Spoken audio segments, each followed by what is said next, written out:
Hey gang, welcome to Time in the Market, the investing channel with a long-term focus. Taking a quick look at Netflix today, down about 6.5% after their Q1 earnings call. But one has to remember still, stock is up 21% year to date, up 76% in the past year. You're probably a happy shareholder unless you bought sometime in October of 2021 when the stock was close to $700. I owned the stock during the pandemic, sold it during the pandemic, made a decent return on it, but the stock kept running until it ran no more and fell quite a bit as growth came to a halt. But they made some moves, introduced some initiatives that brought back growth and really turned them around, moved them into free cash flow positivity. And they've done a really good job of managing what is basically the premier streaming service out there today. I think they're just the winner in the streaming wars at the moment. And I don't know if anybody can really catch up to them because they do a really good job of releasing consistent content that's pretty good. Not the best out there, but it's good enough and it's varied enough that people really like it and stick with it, because the concern with streaming is always going to be churn. How can they keep people subscribed every single month instead of coming in for a month or two, closing the service and going somewhere else and just watching what they want to watch? And I think their strategy is one of consistent releases. Every week something's coming out. There's a new movie, a TV show, where some of these other services don't do a great job with that and really make it easy to just cancel and subscribe when a good show comes out, because it's not consistent like it is with Netflix. So off to a good start. Revenue up 15% for Q1, guidance of 16% for Q2. For the year, they're guiding at 13 to 15% growth. Q2 and yearly guidance, maybe half a point off what the market was expecting. And then the other thing is they basically said on a go-forward basis, starting in 2025, we are no longer going to share our paid membership counts. And those counts are important for investors because you can kind of get a gauge of how much they're growing, where they're going. You can kind of see that growth really slowed in 22, 23, and is now picking up again with those initiatives. The initiatives being cutting down on sharing.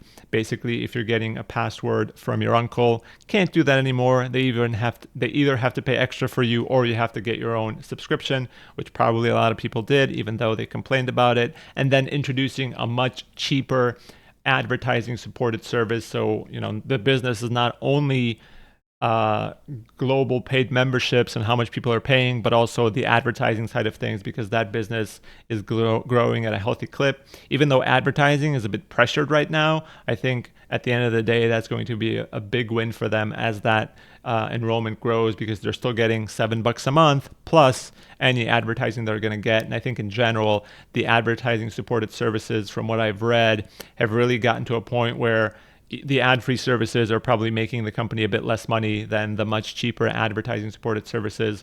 And as far as I know, from what I've heard, again, I don't have the advertising supported service, the ad load right now is pretty low, and they can certainly increase that in the future as long as they don't annoy their subscribers too much. So again, results pretty solid, but there's a question mark around what's next. If you kind of look back to 21 and 22, growth was really good, and then suddenly it wasn't anymore, and the stock reacted quite a bit. So that is always at the forefront of investors' mind.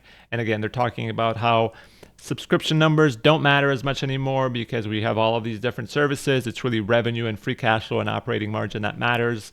And as a company, Netflix is committed to raising their operating margin, raising free cash flow. And at the end of the day, they're the only ones right now from a streaming subscription service area that is profitable, that is generating free cash flow. WBD says that Max is EBITDA positive on its own, but I think that also includes the linear HBO services, which is kind of cheating, and I don't think they're really generating free cash flow. And the reason for that is, one, Netflix had a huge head start, and on top of that, they are releasing the most content, and people just love what they're offering. They are by far the winner in the streaming wars in my mind. And now they're moving into where the puck is skating next, and that's live services. Amazon already has some of the NFL stuff. YouTube has the NFL Sunday Ticket. Netflix signed a deal with the WWE. They have that Mike Tyson, whatever Ryan guy is fighting with him, fight coming up. The NBA negotiations are next. The exclusivity period for WBD and Disney is likely to run out without a deal, which means the NBA is looking for more money, which means players like Netflix, Amazon, etc. are going to be in play there. And I think that's the next step in streaming. The next evolution of streaming is going to be live services, content that is happening every single day, keeping people engaged every single day so that churn is minimized and they don't have to spend a lot of money acquiring new people, because people are basically going to advertise the service on its own. That's kind of how Netflix has grown. It's like, hey, I watched this show on Netflix. You should check it out. And it's like, well, I guess I'll subscribe to Netflix. And that's kind of been their growth pattern. They are the number one player in streaming. If you look at any of these Nielsen ratings, etc., Netflix shows are always, 7 of the top 10 services out there are going to be Netflix. And that's because they have high engagement, a high number of subscribers, and television shows that people want to watch, and a consistent release schedule as well, like I said. And if you think about streaming as a share of US TV viewing, 38% of TV viewing is done on streaming. Still plenty of room to grow. Eventually, linear stuff is going to move to streaming. That's just where things are headed. Younger people are already there. As people grow older, they're just going to stick with streaming. I haven't had a TV subscription for years, probably more than a decade at this point. It's 100% streaming. And throughout all this time, I have had a Netflix subscription. And Netflix, as a percentage of that US TV viewing, is only 8.1%. So still plenty of room to grow. Even if you think about this company as, hey, these guys have 270 million people already, how much more can they add? Well, there's, 7 billion of people in the world. Plenty of room to grow, especially since streaming is still not fully mature. If you look at the regional breakdown, though, maybe it gets a bit concerning. The United States, for example, US and Canada, 82 million paid members. If you kind of think about pay TV, when it kind of matured in 2010, whatever, how many subscribers were there for pay TV? Maybe 100 to 110 million at a mature level. If you're talking about 75 million paid subscribers in the US, I'm kind of assuming based on the US-Canada numbers, kind of getting to a mature point. If you think about something like DVR, that matured at 60 million DVRs in US households. Netflix is already above that. Are you getting to a saturation point? Maybe. I think what's going to happen is, growth is going to slow, but they're going to be able to raise revenue per member. They've been doing that. How much can they raise it? You've got your $6.99 ad-supported service that's always going to be there as a low price point. Can that go up to $7.99? Can it go up to $8.99? Can it go up to $9.99? I think so. Once you start getting above $9.99 with ads, it gets a bit tricky. That other service at $15.50, can that go up to $19.99? Probably. Once you start getting above $20, things are getting tricky. I think the issue they're going to have to always deal with is, I can just cancel Netflix tomorrow and go watch Fallout on Amazon. Great show, by the way. I can watch other stuff on TV Plus. I can watch other stuff on Max. Subscribe to each of these channels once every 2 months. Cancel, move on to the next one. Churn. And that is a problem. They want to keep people on their subscription for the entire year. And I think Netflix does the best job with that because of their consistent release schedule. If they can get NBA games, if they can get other sports, other live services, they have some live comedy coming up. All of that stuff is really benefiting Netflix, and I think they're doing a fantastic job of that. And that's why they are the number one player. This is a company with, $33 billion in revenue for 23, projected $38 billion in revenue for 24, generating $6 to $7 billion in free cash flow. That's after spending $17 to $20 billion on content. That number can go up as their revenue goes up. Produce more content, generate more content, more live sports, and that is going to keep people subscribed, churning the wheel of content, engagement, subscription, etc., growing, increasing prices, all of that stuff. Now the question is it priced appropriately? As always, this video is purely for informational, educational, entertainment purposes only. It is not investment advice. Please do your own due diligence as you look at this. This is just my opinion and a question to me as to whether or not I want to invest in the stock. At the end of the day, this is a 242 billion market cap company, 252 billion enterprise value. If you go back here, we can look at Disney. Disney, with all of their parks, all of their content, all of their IP, is also a $250 billion enterprise value company. So Disney, same valuation as Netflix. Is that fair? Maybe, maybe not. Is Netflix just getting a tech valuation at the moment? Will it get reevaluated once that valuation starts to slow? Is Disney underpriced? A lot of these questions are valid questions if you're investing in either of these companies. As I look at these valuations here, I have about a 2.8% free cash flow yield based on 2023 actuals. Looking at 2024, seeing that 14.5% growth. My thesis here is going to be growth is going to be slowing, but still about 8% by 2028. So still pretty optimistic about growth patterns here. And then margins are going from about 18 to 21%. Probably some upside here in terms of margins. I think they can benefit from margin upside from what I'm showing here. So you can kind of adjust as you will. I will leave a copy of this spreadsheet down below. Just hit file, make a copy if you want to play around with it. They've done a pretty good job of generating free cash flow. That's kind of where the thesis is going to be. They are making money at this point. They are doing things with that money. In the last year, they basically just used all of their free cash flow to buy back shares. They talked about some potential M&A in the future. Don't know what that would be, but I think they're going to spend more money on sports rights in the future, so maybe that will put some pressure on margins. But I think the margins are going to keep growing in the next couple of years, and revenue is going to keep growing. They have some leverage to pull, increase pricing, start growing in other areas. They probably have the ability to increase pricing overseas, more so than the United States. And it'll be interesting to see how their advertising business grows, because that's grown at a really rapid clip in the last year. And I think that has a lot of opportunity in the future. In my mind, I'm taking this free cash flow that they're generating, about $45 billion in the next 5 years, which is quite a bit. I'm not saying that's not a lot. I'm putting 40% of that towards buybacks. I think that's probably conservative. I think they can probably use a lot more of their money towards buybacks. I'm not sure exactly what they would do on the M&A front. They've bought a bunch of IP things of that nature. Maybe they'll buy a video game studio. They're kind of focusing on video games.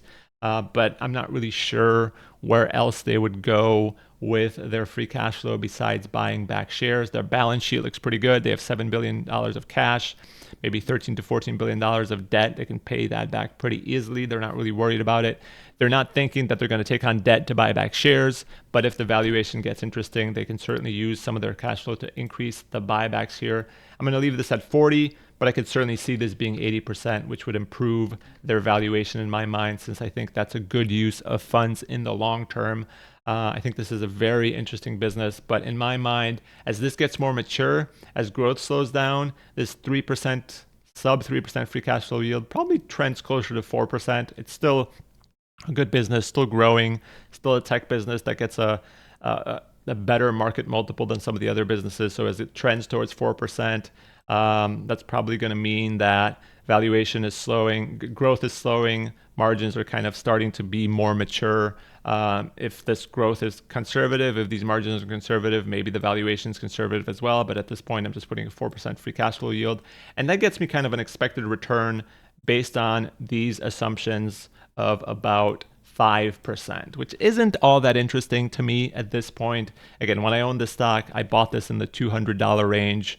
Again, it ran up into the 500s when I sold it. It's kind of back at that price now. So I'm not really interested in buying it at the moment, even though it's a completely different business right now, because I think what's ahead of it is some slowing down. I think growth is going to slow a little bit. They're going to kind of see the maturity of this password sharing crackdown. Their ad-supported business is certainly going to grow, but that means that their revenue is coming down a bit on the front end and they're making it up on the back end. And advertising right now, I think, is a bit pressured. And then I think they're going to see growth slow down as they raise prices, because they're going to continue to raise prices. And maybe they're going to spend more money on live sports, etc. And that's going to put pressure on margins in the short term, but in the long term, it's going to be a winning strategy. So as I look at this with a 10% target return, which seems pretty fair for a business like this one, again, a winner in the streaming business, a business that I think is going to be very heavily utilized for the next decade or so and more, because this is the future of television, the future of content. There are a lot of competitors here. Are those competitors going to step it up and really step on Netflix's toes more so than they have in the past? Maybe, but I think Netflix is still the clear winner here at the moment. But at this valuation, not overly interesting. I think if it were to drop down into the 450s, so about 20% off of today's price, which may seem crazy, but again, stock is up 75% in the last year. Is that warranted? Maybe, maybe not. If there is a little bit of a slowdown in the market, a little bit of a correction in some of these tech valuations, it could certainly come down to this. That's a fair value in my mind, a value which I'd be comfortable buying at for the long run. If I really want to get a great deal on this, it'd be closer to 362, which is, again, 35% off of today's prices, which may seem crazy. But again, going back to their chart, $350, you go 1 year out, it was just there in October. So it's like, is it crazy? Maybe, but if it gets there, would I be interested in owning the stock in the price range of 360 to 450? Yes. Because I think this business has really transformed into something very interesting. I think their strategies have worked really well. I think, again, content-wise, they're number one. Content quality-wise, for me, they're not number one. They're maybe like number three. I think Apple TV Plus, as far as quality goes, is number one for me. That's the one I watch the most, but nobody else watches it, so it doesn't matter. I think Netflix provides content for a wide variety of people, which you want to do, and they provide a constant stream of content, which is really good, and I think that's why they're going to do well and continue doing well. But for me, if I want to own this stock, I would just need a better valuation. I'm just not super interested in today's prices. If I owned it right now, would I be selling? I don't know. Probably not, because I think long term Netflix is going to still steer the ship really well. I trust management to do things at a decent clip, but as a conservative-ish investor in today's marketplace, I'd rather own this at a lower price, and that price would be somewhere in that neighborhood of 360 to 450. So I'll set a reminder for myself at 452 or so, and then if it ever reaches that, might not, I'll look at it and think about buying it at that point. But until then, I'll just watch Netflix on my television and not own the stock, and just give them my $15.49 every single month.